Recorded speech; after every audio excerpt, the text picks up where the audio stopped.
This is the Economic Club of Florida, a distinguished platform for discussion of the major national issues of the day.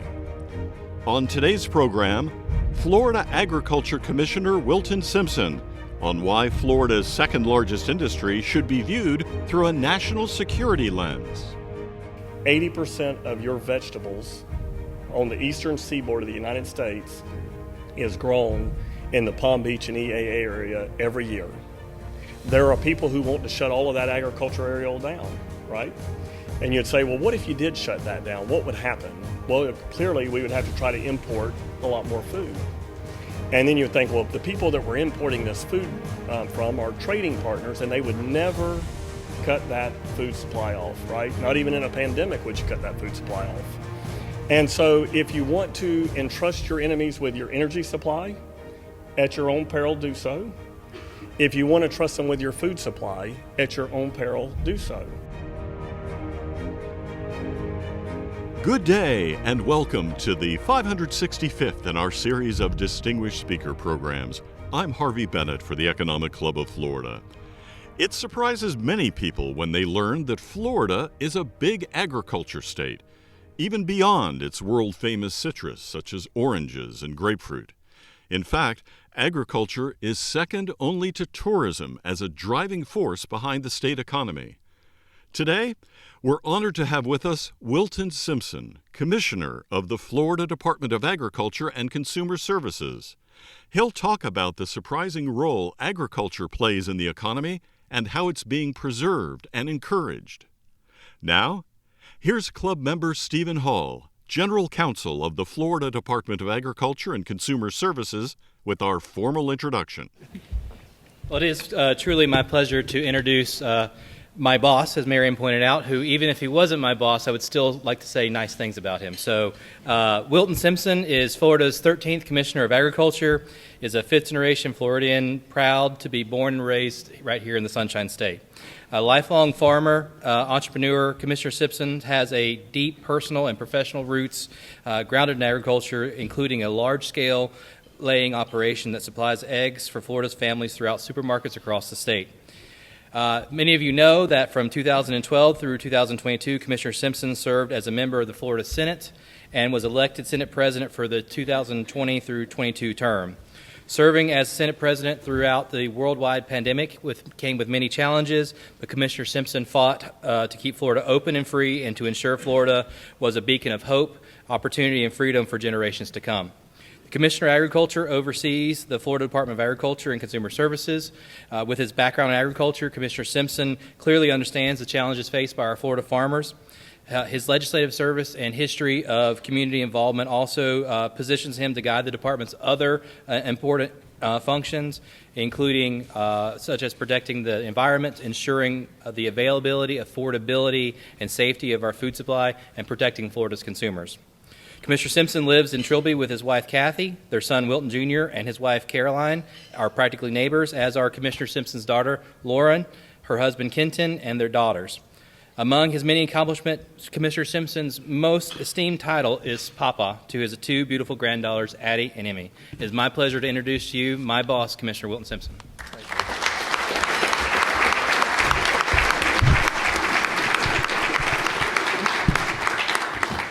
Thank you. That was just about how I wrote it for him, so that's good. So are there any questions? It's all down from here, right? And if there's a reporter in the room, you can't use 2/3 of what I say. It's attorney-client privilege. Sorry about that, but we got that out of the way. The first thing is I always get asked, the very first question I normally get asked are, I'm from Trilby. Everybody says, well, where is Trilby, Florida, right? So I'm going to clear that up today for everyone in the room. It's real easy to know. It's right beside La Cucci, Florida. Yeah. Which is also, of course, right beside Trillacucci. And it all fits probably within 1,000 acres. And there is an egg farm there I live on.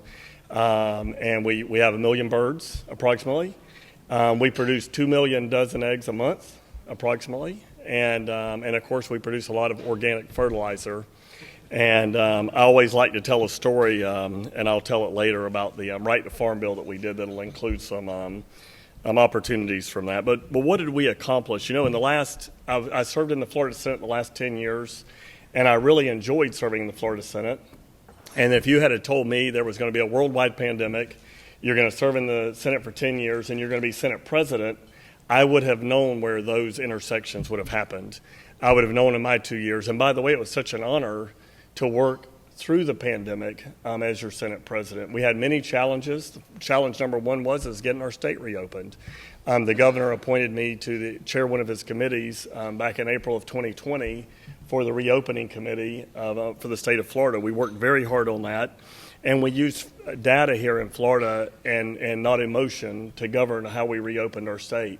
We knew the consequence of not reopening was much worse than locking down. What were the consequences of not reopening? First of all, if you can measure an economic scale, all the small businesses that would go out of business, generational businesses that would have perhaps went out of businesses, children not going to school, in-person school. You don't lose a year for a year at second or third or fourth grade. You may lose that generation. And Florida was back in school in August. We knew it was safe. We knew that population, and we knew those children could go back safely and adapt. And we also knew that you had to take care of your most vulnerable. We knew people with pre-existing health conditions. We knew this in April, right? This didn't take 6 months to figure out. We knew that if you had pre-existing conditions, you had to take care of yourself. You had to be more precautionary. A lot of times we put masks on our faces, and one of my businesses that I've been in since I was 10 years old, thanks to my dad, was the asbestos removal business, mold remediation businesses. So when you think about COVID, if you're going to deal with that, you're going to have an N95 respirator, or in our case, we use P100s, to do asbestos removal with. We knew that a mask that was a cloth mask was not going to offer a real high level of protection, although that a lot of national media, a lot of commentary was that you had to wear these masks. You almost had no protection factor from those masks. Now, if you wore an N95 or a P100, that's different, and inappropriately deconned yourself. But we knew that going into this scenario. So we had to revamp how we had our Capitol open that year. If you'll remember, we had our staff and senators, and I believe House members too, we were getting tested every week as we come up for session.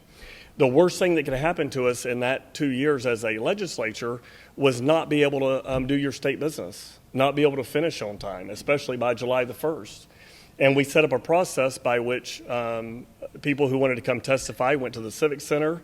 We set up a process there to be put into the committee room, so we had in-person live interaction with the public on our bills.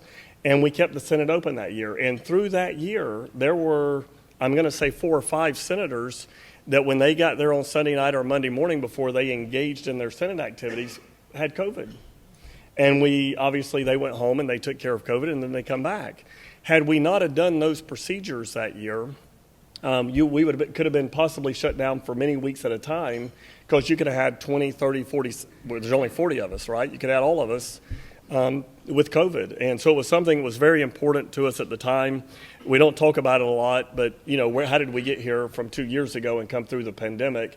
How did we become that shining state on the, of the United States? And it's because we let constitutional rights prevail in adverse times. And by the way, there's nowhere in our Constitution where it says in adverse times you lose your constitutional rights. If we are at war, you have your constitutional rights, and if we have a worldwide pandemic, you still have those constitutional rights. And we spent a lot of time those 2 years making sure that the state of Florida was different than most other states were treating this pandemic. When we left on a 10-year Senate career, I can proudly say over those 10 years that more than $10 billion of tax cuts were had in those 10 years. We paid down more than $10 billion of your state debt, which peaked, by the way, in about 2010 at somewhere around $30 billion. And states generally have debt. The one that I sometimes compare us to is New York. They're a state of 2.5 million less people, 3 million less people. They have over $160 billion of debt. Your state today has less than $18 billion of debt. So when you think about the debt reduction, when you think about the taxes being rebated to the state each year, like I said, over $10 billion, all with a balanced budget, which is constitutionally required, by the way. We very proudly balance our budget. And when we left session 9 months ago, at the end of my presidency, we had over $22 billion of reserves in your reserve accounts here in the state of Florida. To put that in perspective, the previous high watermark on reserves was probably around $4 to $4.5 billion. And so we were very proud of the condition that we left the state in. We thought that Florida, clearly you're seeing this on a national scale. You can travel nowhere in this country. I went to Ben Roethlisberger's last game in Pittsburgh, and I go in there, and of course, the first thing they'll tell you is like, oh, sir, so you have to put your mask on. And it's like, well, I'm from Florida. We gave up on that a year ago. And it's like, well, in the common areas, you're supposed to wear a mask or whatever. But by the way, we're moving to Florida. Of course you're moving to Florida. Everybody is moving to Florida. And we have roads that run north also, right? I mean, they just all run south. And but anyways, but it was so as you traveled around the country, we knew that Florida was really something that other states were admiring. And it didn't matter if it was a blue or a red state. A lot of the people that lived in those states admired the way that we managed Florida. And had they have known about our budget and all the things that we were doing to manage that from a business perspective, and they figured that out. It's public records, obviously. But it was something we're very proud of. Another area we worked very hard on in my 2 years as Senate President, and even leading up to that, was our fostering and adoption of children. It was not uncommon to take a couple of years to get to where you were able to adopt a child, qualified to adopt a child through the processes you had to go through. In my 2 years as Senate President and leading up to Senate President, we streamlined that operation. We should be able to have people get qualified within a few months, right? You're doing background checks, you're doing in-home visits, you're doing things of that nature. That should take weeks and months, not years.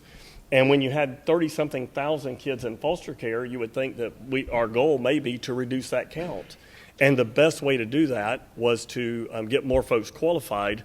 And another area we fixed that I think really is going to reduce that count is we now have relative caregivers get the same amount of money as non-relative caregivers with their foster kids. So you can foster a relative today and get the resources and support you need to help manage that new expectation, that new life that has come into your family, including on an educational basis, including on daycare basis, because we require foster kids at the state level to have a certain level of education and fostering, and then we just didn't give you the money to do it, right? We require things, and then we don't pay for them. We fixed that in last year's budget. I think it was about $35 million a year of recurring revenue that we put towards that effort. And when you think about that, and the CDC's, CBC's, as long as I had been serving, had been woefully under budgeted, and we've 100% funded all of those budgets last year, costing you about another $100 million a year, I believe, in recurring revenue. It was something we were very proud of, and our ultimate goal there is to not have to have children in foster care, right? We want to get them adopted. The earlier you can get a child adopted into a family, then the better opportunity they have at an 80-year life. It exponentially gets better. Their education gets better, the care gets better, they're in a loving family. The entire system will work better. And government makes a horrible parent. And so it's something we worked very hard on, and I'm very proud that those things got finished. One of the businesses issues that had been dragging on for many years was the Wayfair issue. So our local economy was people would come visit, they would pull out their computer, and they would go online and they would buy products outside the state of Florida, and they wouldn't pay sales tax. And when we passed that bill last year, it was 2 years ago, I think, it was over $1 billion of projected revenue annually. In the state of Florida, we do not only do we not raise taxes, we do not give the appearance of raising taxes. And so we worked with our partners in several groups to figure out, well, what would we do with this $1 billion if we get this bill passed? And we did two things. The first thing we did was we said, because of the pandemic, the unemployment trust fund was at $4 billion when we left in 2020. When we came back, it was the zero. Obviously, unemployment went from basically zero to about 5 million people overnight, and it depleted those funds. We said, look, you know what we're going to do? We're going to take that $1 billion a year, and we're going to backfill the unemployment compensation fund so that business in this state do not have to pay that additional tax while they're trying to recover from a pandemic. And we did that for the first 4 years of that tax dollar. When that time is up, and I think that's next year, then that then goes to pays the lease tax down. So if you lease a building in this state of Florida today, you pay sales tax on that. And when I first got here, I think it was 6%. We had whittled it down because it was such a big number. It was like $1.5 billion of revenue a year, and it's hard to get rid of that much recurring revenue at one time. So we had slowly cut into that. And with the Wayfair tax, I believe next year it's essentially going to get wiped out. So if you are currently leasing a building and paying sales tax, I believe that's going to go away. And we thought, what better way to support our local communities and our local businesses than to take the dollars of out-of-state retailers and pay down those business expenses of in-state opportunities. We revolutionized the septic to sewer systems in this state. We put $500 million in a trust fund. When you think about your waterways and your pollutions, a lot of folks point the finger at farmers, and we'll talk about that in a minute. But the real source of most of our nutrient load in this state are septic systems. 40 to 70% of your nutrient load and most of your water bodies come from septic systems, and they've been being put in for hundreds of years now, or 100 years or more, and that's a big part of that nutrient load. We put $500 million in a trust fund to pay down for local governments to draw down to change out these systems, put people on sewer systems, and then use advanced wastewater treatment facilities to get rid of the nutrient loads going into our waterways. So when you think about that, it was something we're very proud of.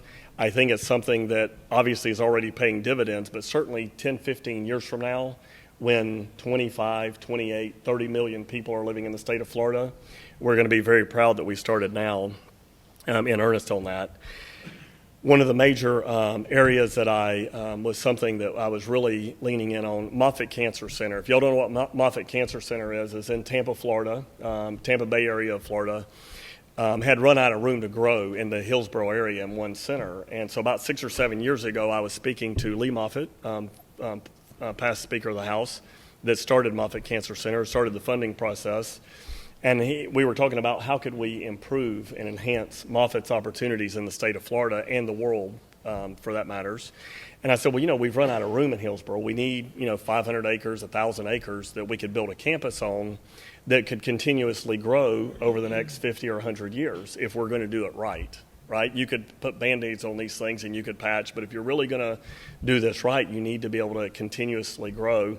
And then not only that, invite partners from all over the world to come there for this research and build those businesses out. So I was very proud that we did a groundbreaking a few weeks ago on what's going to be a major research center there in Pasco County. And this will be one of the world's best research cancer treatment facilities anywhere, obviously, in the world. And I believe it's going to be a destination, and it already is. So I know when this gets built out. And what I said there at the groundbreaking is the tens of thousands of lives that are going to be saved by this move, starting in a few years, is all going to make it worth it. The grandparents that can be grandparents, the quality of life of our parents, and even our children that come down with these childhood cancers. We're going to, in the state of Florida, be a world leader on this issue. And that was something I was very proud to get finished. And I will say this, and then I'll talk about some agricultural stuff, but one of the things that we really worked on, about 3 years ago, the state of Florida passed a minimum wage law that said by 2026, you had to have everyone to $15 an hour. By 2026, $15 an hour. And so at the time, a lot of business owners was in a lot of distress, right? Because it was not uncommon, $8, $9, $10, $11 an hour. I think national minimum wage at the time was $8.35 or $8.45 an hour, and was like, this is going to be a real disaster for business within the state of Florida. Now, every one of you here that are business owners, imagine hiring somebody for less than $15 an hour, and this is 2023. We got 3 years to go. And so your state workers are woefully underpaid. We have really good soldiers in this state doing really good work on all of our behalfs every day, making $10, $11, $12 an hour. People working in nursing homes, it's quasi-state agencies making $10, $11 an hour that's taking care of our parents and grandparents today. People driving school buses making $10, $11, $12 an hour.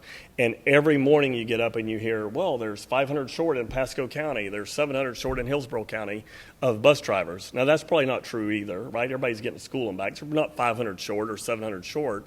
But the truth is how do you hire someone for $11 or $12 an hour to drive a bus that's going to put your children on it to take them to school and take them back home? And so last year, when we did our budget, we raised all of state employees, including those nursing homes and affiliations, to $15 an hour. That was something that was very important. You had rampant inflation, and think about that for a second. Inflation hurts the most the people who can afford it the least.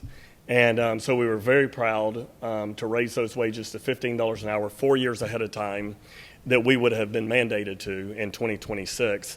And I believe you're already seeing proposals this year to do some additional raises, across the board raises, for your state employees, and that's something we should all be very proud of. And again, we're not competing with private industry, but if we're going to competently run your state government, you have to be in a position to where you can pay people a wage, where they can maybe only have to work 2 jobs instead of 3. And so anyways, it's something that was very important to me, and I was very proud to see that get done. When you think about agriculture, I've been the commissioner now about 5 weeks, I think, 5 or 6 weeks. It doesn't feel like we're drowning anymore. We've got a great staff and a great team. You've met some of them here today, but we've got a great team at the Department of Agriculture. We're adding a lot of members, new members. We have been adding a lot, and we do so many different expansive things. But when you think about agriculture, it's a $180 billion industry a year, and it's second leading driver of the economy. Tourism's number 1. In the pandemic and in recessionary times, agriculture's number 1. About 2.5 million people in the state of Florida work in agriculture somewhere.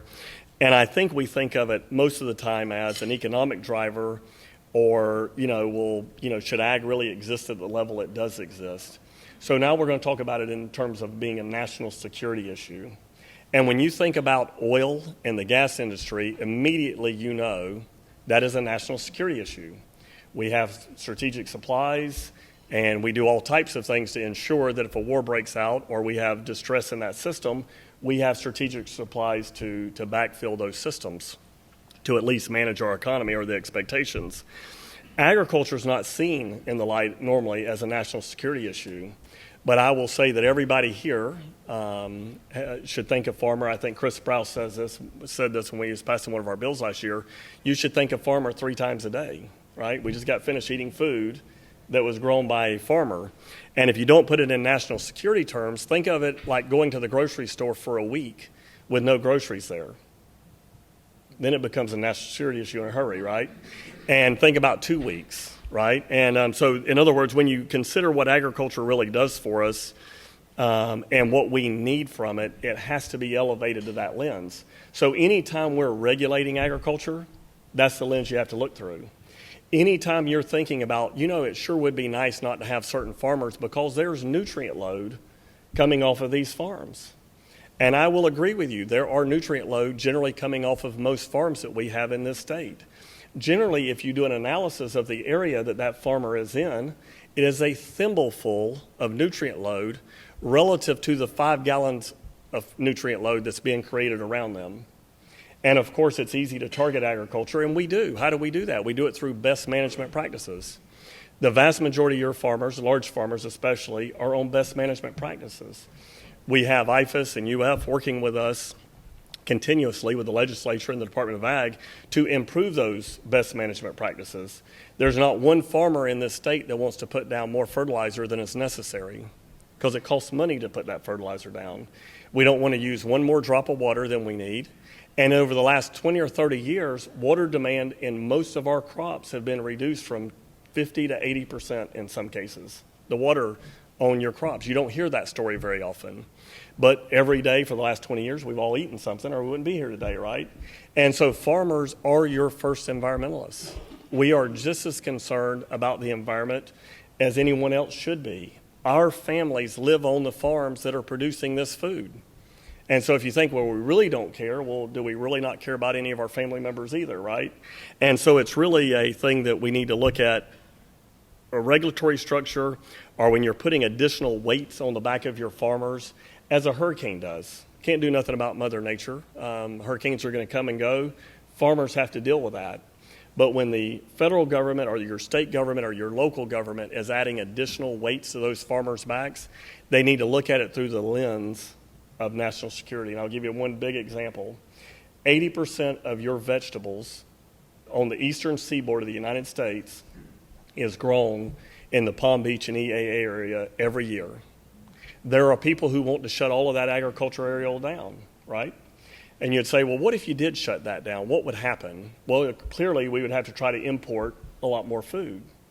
And then you would think, well, the people that we're importing this food from are trading partners, and they would never cut that food supply off, right? Not even in a pandemic would you cut that food supply off. Now think about Germany 30 years ago. So 30 years ago, Germany decided to put several pipelines in from Russia to have cheap natural gas coming into Western Europe. And then think about it in the terms of they'll never cut that off, right? In hell and high water and wars, they would never cut off this energy supply because it's the main source of their revenue supply. Then fast forward to 2022, and a little war with Ukraine breaks out in Russia, and not only did they cut their natural gas off to Europe, they then blew up the system to deliver it. And so if you want to entrust your enemies with your energy supply, at your own peril, do so. If you want to trust them with your food supply, at your own peril, do so. The difference is we will overcome $4 or $5 gasoline if we have to, $6 gasoline if we had to. We're Americans. We will innovate. We have ingenuity. Overcome 2 weeks of no groceries in the grocery store. Yeah, you can't do that one. It would be total chaos. And so when you think about agriculture, think about it through that lens. We've got a lot of really neat things happening. The wildlife corridor was something that's very important to me. We got defined a few years ago. Within your wildlife corridor, that's the what it sounds like, right? Wildlife can move from Monroe County to Pensacola. That's great, and it's necessary. What else happens in that wildlife corridor? It's your major water recharge of your aquifer. It is where all your food grows. Is in that space. So rural family lands is something that last year we funded $300 million. And to put it in perspective, in 2001 when this program was invented, from 2001 to 2021, they had spent $100 million of your state money to go into rural family lands. And what does it do? It buys development rights from your farmers. And what's the difference in buying those development rights or fee simple? Under buying development rights, the property stays on your tax roll. It's contributing to your local economy. Farmers have to manage that land, not your state. So every time we buy a piece of property in this state, then we have to expend dollars to manage that piece of property. We have many pieces of property in the state that should be probably remove the development rights from and surplus back into private hands. That's the conversation we should be having, because then you can do things on that property and grow food and things and put it back on the tax rolls. The notion that we're going to buy up a lot more land is ludicrous. And there are some pieces necessary, right? There's some spring heads and things of that nature you may want to do that with. But the vast majority of the land that we probably hold in state coffers today, you could remove those development rights, you could surplus that land and get it active again and helping our local economies thrive and survive. And so rural family lands is something that's very important. We put $300 million in last year, 3 times as much as since inception. What are we doing with your money? We're going to spend it buying those development rights from farmers. What does that ensure us 50 or 100 years from now? You got farmlands. You've got a wildlife corridor. You got your major water recharge for your aquifer and your environment. That's what that ensures you. We've asked the legislature to put another $300 million this year to continue that program. It's something that we hope that they'll consider and something that we're very proud of because it touches so many different areas and facets of our state government and opportunities that we have. We have a couple of others. The Farm Team Card, every year we will come up with an idea of let's cut taxes on your farmers, specific ideas. So like last year, we did a sales tax cut that took away for fencing materials, gates, trailers, and things of that nature. It cost us collectively as a state about $17 million a year in recurring revenue to do that. What happens if you are a farmer and you go pick up a one-off gate or something like that, you have to fill out several pieces of paper to get your tax break. And in a lot of cases, farmers would get there and you don't have 10, 15 minutes to fill out paperwork. You just pay the $1.50 in sales tax, $2, whatever, and you move on. we're going to set up an identification card for your bona fide farmers to where, just like a driver's license, they would show the card, they'll get their sales tax cut without having to fill out all that paperwork. So we're trying to make it easier on them to survive. And when you think about Florida First vegetables and fresh from Florida and all the things that we do here in this state, one of our bills this year is looking at a Florida First program where our corrections, our state agencies, our school systems will look for Florida produce first before it goes outside of the state, so that we're supporting our local farmers. That's something that is very important to us. And I'll mention one other bill that we did 2 years ago, and then I'll be available for questions. The Right to Farm bill. So 2 years ago, it was brought to my attention, and I've been a farmer all my life. We've been very fortunate and not really been sued through the years. But we have a lot of farmers that historically are just continuously being sued. Nuisance lawsuits, dust on dirt roads, going onto other people's properties, cranking tractors up too early, nutrient load systems, things of that nature. And I had one of my friends say that, hey, we're getting sued all the time. We can't afford this, right? That's putting pressure on your farmers to put them out of business. Then some developer comes along, and then you got houses planted there instead of corn or watermelons or whatever, strawberries. And so the bill we did two things. We said that in the future, under the Right to Farm Act in the state of Florida, if you're going to sue a farmer, you have to live within a half a mile of them. So you have to be our neighbor. Now, when the pandemic hit, we got a lot of neighbors, right? A lot of people, well, how do those tractors crank up at 5 in the morning, right? Because we can't see good at 4. That's why we wait till 5. And, well, what are y'all spraying over there on those fields? Well, it's none of your business. Go back and eat your breakfast. But you had a lot of folks moving out to the countryside telling farmers how to farm. And what are all these nuisances? There's a dirt road there. Well, it's going to create dust when you drive on it, right?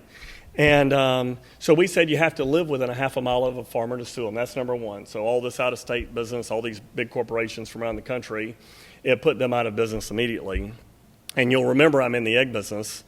And so at my egg farm, we have a lot of organic fertilizer that we have to get rid of every year. So 1 million chickens produces about 320 20-yard loads of fertilizer every year they have to get rid of. Now, if I had been sued by a neighbor, you can imagine where about 4 or 5 of those loads would have went. Hey, by the way, the reporter can't report that. Certainly I wouldn't do that today. But the reality is, and then number 2, when the farmer wins their lawsuit, and we inevitably generally do, if you're with best management practices, you always do. It's a certainty that you're going to win that lawsuit. You have spent, in some cases, as many as hundreds of thousands of dollars defending your right to produce food for our society, the most affordable, abundant, safe food anywhere in the world. And now that the person that sues a farmer has to pay their attorney fees when the event's over with. So you can tell that's had a major chilling effect on the lawsuits towards your farmers. It's very important when you hear groups talking negatively about farmers. Generally, those are unfounded type of accusations. Not always. There are bad actors in every business, but the vast majority of those are unfounded. And we're working very hard with our farmers to make sure they're following the best management practices. We're looking at putting guidelines together for smaller farmers with maybe less than 20 acres this coming year to work with these landowners. Landowners do not want to pollute the waterways, their environment. Certainly they don't. They normally manage these lands not to do those things. And as a Department of Agriculture, we're making that one of our top priorities with cost share programs and things of that nature to do regional projects. And I believe you're going to see some lasting effects coming in the next few years. So thank you for having me here. When I heard General Petraeus is coming next week, you're going to need a bigger room. And so congratulations. I'd love to come. I may come to that one. Please do. And, would you like to join? I would like to, yeah, maybe. Yeah, yes. And he was stationed in Tampa during the Gulf Wars and was very highly sought after for speaking engagements. So thank you for having me. I'm happy to try to answer some questions. We're just going to do some questions. If you're a club member and would like to ask the commissioner a question, please go to the microphone. Sure. Thank you for your comments today. You did a fantastic job, you and the speaker, during the COVID, allowing us lobbyists to be able to testify remotely and provide some input. I think that you last month announced an initiative whereby there would be restrictions on Chinese companies buying farmland near strategic places in Florida. Wonder if you would tell us how prevalent that is and expound on that a little bit. And thank you for doing that. Thank you. That is a very good question. So what we've discovered, and really in the last few years, is that we have many enemies in this world as the United States, and they have been buying property all over the United States for years, and a lot of those properties are close to our military installations. A lot of these properties are strategic ag lands, agriculture lands, and so the bill that we introduced a few weeks ago, maybe a few months ago now, was that in the state of Florida, it's not just China, but any of our identified national enemies, which the legislature will put together, will not be able to purchase land in the state of Florida any longer, our agricultural land or around our military installations. And I know the legislature is working on it, so it could include others. And if they currently own land, and they do, there are tens of thousands of acres owned by some of our foreign enemies in this state today. We're giving them a process by which they have to divest themselves of that property. And so it's going to be an orderly process, but it's something that we're looking forward to. And when you're thinking about 50, 100 years from now, think about more and more of your farmland being bought up by these foreign enemies, or think about one of our current allies that becomes a foreign enemy. You know, Germany and Russia made a pact 30 years ago when perestroika and everything was going on, right? The sky was blue and the grass was green. And today, they don't sell one cubic foot of natural gas anywhere in Western Europe that I'm aware of. And so when you think about who your enemies are going to be tomorrow, this legislation will be able to be expanded. So if our enemies expand, we will be able to include those folks on that list. And the state of Florida is leading on that in this country because we're going to protect not only our farmlands, our military installations here, but we're looking at it literally for the next, in perpetuity.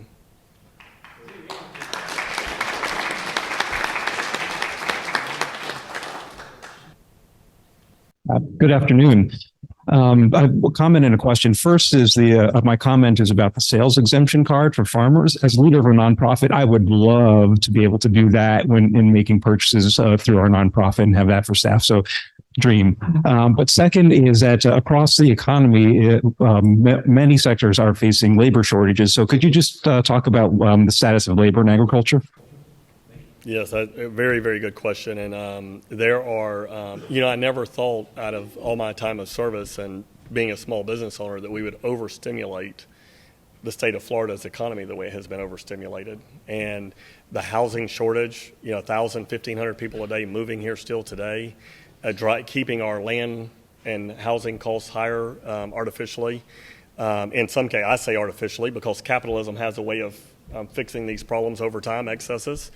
But the reality is that we have a severe shortage of labor in agriculture, and we do have federal programs, H-2A programs, that are administered clearly through the federal government that takes up some of that slack. But the dysfunction that is Washington puts all of these things in jeopardy. And we talk about the weights of environmentalism or the weights of other, lawsuits and tort and things in the state of Florida for your farmers. One of the largest is a labor shortage. The federal government truly acts like they don't believe this exists. And so when our supply chains are breaking, just as they have on semiconductors and roof products or windows or construction or anything else, this is one of those supply chains that we cannot afford to be broken. Your food supply chain is the last straw, right? And again, when food quits showing up in the supermarket, that's when we'll know we went too far. I think we've already went too far. And I actually think that what comes out of Washington, 99% of it is just pure incompetence. And it's looked through the lens of politics, not through what's right for the American people. And, it's a tragedy. And it's something that, as a farmer, we have to work with. We have to pay higher wages. And you say, well, and I can talk about eggs for a long time, about the price of eggs if you want to. But anyway, when you think about the labor input costs alone in the last few years coming through the pandemic, and you didn't go to the store anytime during the pandemic, there weren't eggs there. You remember when imagine this is April the 10th, and you're locked in your house, and we're all scared. Well, how bad is this, and how many of us are going to die from this pandemic?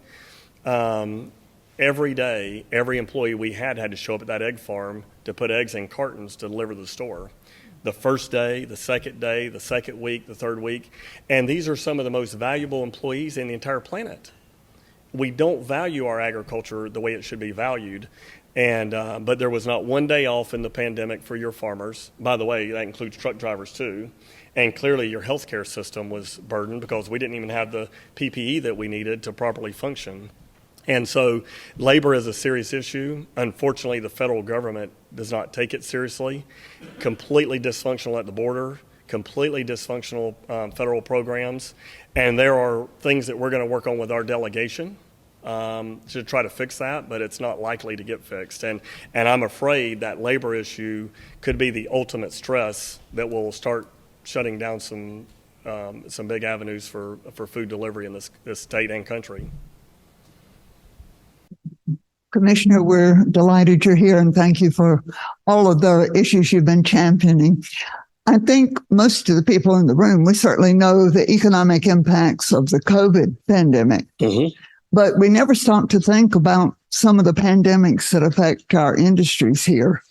And as a poultry farmer, you've been facing the avian influenza pandemic, and I wonder if you could speak a little bit as to the economic effect, not only of that, but with all our importations of food. We import a lot of pests and diseases throughout Florida. We all know the python problem down in Everglades, but could you speak a little bit to the way the avian influenza pandemic has affected the poultry industry? Sure, that's a great question. So being in the egg business, you have to learn to, your biosecurity is one of the most important things you can do. So after 9/11, going back 20 plus years, farmers had to really put in process a plan for biosecurity and security in general of your food supply. If you want to take a lot of people out in a hurry, right, you can cut off your food supply, that'll do the trick. Or you could taint those products with certain items, and that would do the trick. And so we had to really ramp up our security. So when you think about the avian flu, in the last 12 months, and by the way, the avian flu comes from Europe generally. It will come across Greenland and into the United States through the Midwest. It can come across from Europe, Russia to Alaska into the United States. So you have much more of an outbreak in commercial flocks throughout the Midwest. That's generally where it comes in. And all of us have to have biosecurity plans not to allow that to get into your facilities. And you'd say, well, how do you do that? Well, first of all, you have to have protective facilities that other animals can't get into, because you're going to bring it in through the feces and other things. Your employees that come to work every day have to fully decon and get changed into new clothes to go into that chicken barn before they can go to work into your chicken house. Those are the type of processes that we have to use. What are some of the challenges there? When you have free-range birds, if you go to any of your stores, you'll see you got cage-free, free-roam, Olean, organic, all of the different types of eggs that you have. But if you have free-roaming birds, they have access to the outside. Well, guess who else has access to the outside? The waterfowl and birds that are bringing avian flu into the system in the first place.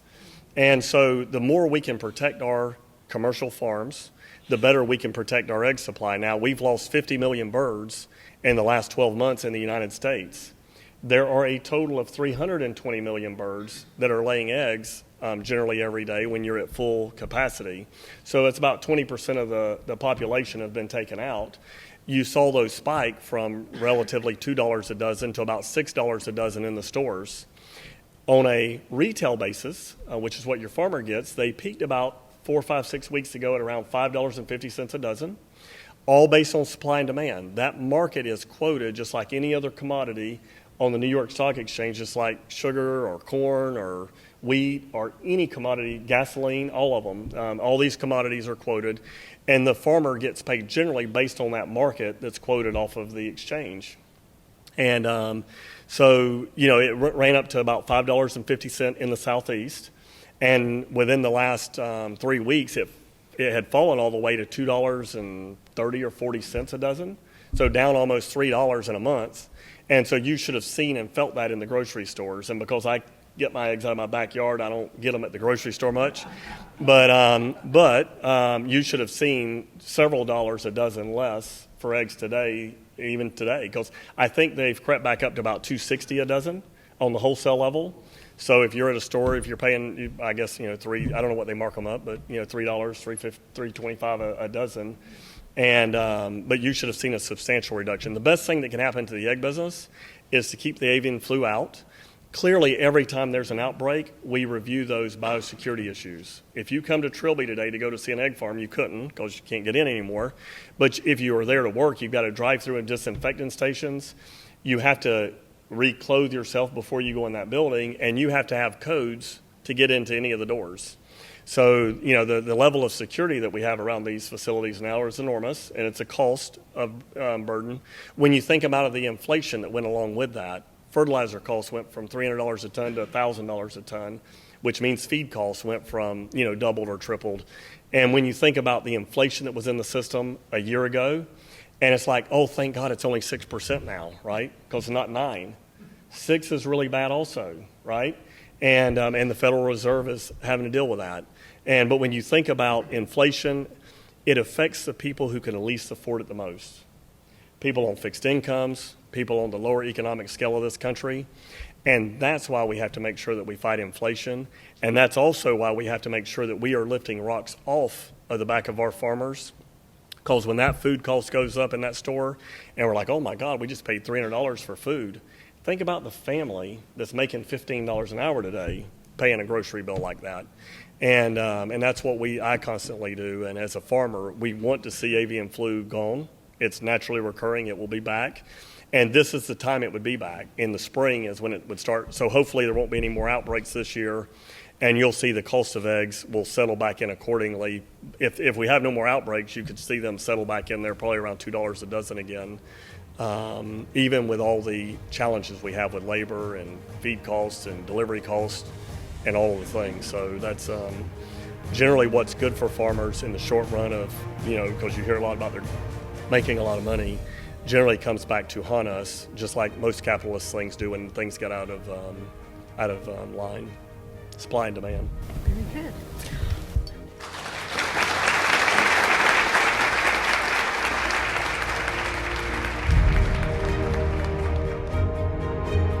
You've been listening to Florida Agriculture Commissioner Wilton Simpson speaking before the Economic Club of Florida on February 21st, 2023 in Tallahassee, Florida. For more information on the Florida Department of Agriculture and Consumer Services, visit fdacs.gov. The Economic Club of Florida promotes interest and enlightenment on important economic, political, and social issues of the day. To learn more, including how to become a member, visit our website at economic-club.com. This program was recorded at the Florida State University Alumni Center in Tallahassee, Florida.